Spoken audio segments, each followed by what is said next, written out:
ব্রহ্মপুত্র নদে বাড়ি বিলীন হওয়ার আশঙ্কায় ভুক্তভোগীরা আগে থেকেই নিরাপদ স্থানে সরে যাচ্ছে। হুমকিতে রয়েছে হাটবাজার, শিক্ষা প্রতিষ্ঠান, মসজিদ, মাদ্রাসা, ঘরবাড়ি ও ফসলি জমি।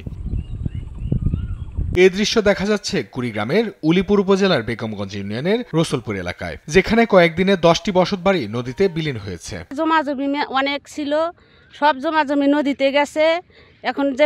এখন বাড়িটাও থাকে না। আমাদের পরিস্থিতি অনেক খারাপ। এমন ভাঙন শুরু হয়েছে, আমরা এই যে 7-8টা বাড়ি টানার উপর টানা কোথায় রাখবো সে জায়গাটাও নাই।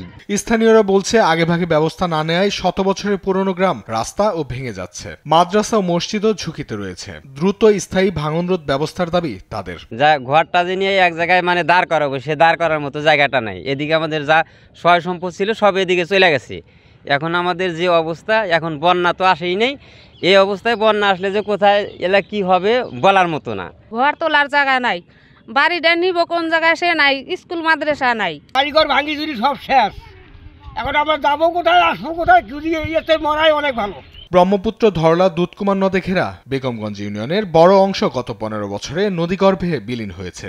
ইউনিয়নটি রক্ষা করতে সরকারের হস্তক্ষেপ চেয়েছেন জনপ্রতিনিধি। ইউনিয়নের 100%-এর মধ্যে 80% ভেঙে অলরেডি নদী চলে গেছে, আছে 20%।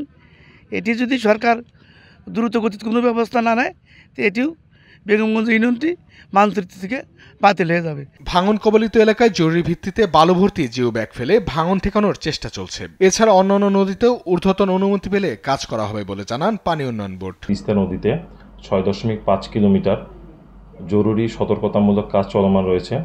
এছাড়া উলিপুর উপজেলার বেগমগঞ্জ ইউনিয়নে জরুরি ভিত্তিতে 1000 জিও ব্যাগ ডাম্পিংয়ের কাজ চলমান রয়েছে। এছাড়া কুড়িগ্রাম সদর উপজেলার চট ইয়তনেটে আমাদের জরুরি সতর্কতামূলক কাজ চলমান রয়েছে। ব্রহ্মপুত্র, ধরলা, তিস্তা ও দুধকুমার নদী ভাঙন প্রবণ এলাকায় বর্ষার আগে স্থানীয় ব্যবস্থা নেবে সরকার, এমনটাই প্রত্যাশা নদীর পাড়ের মানুষের। নিউজ ডেস্ক, দেশ টিভি।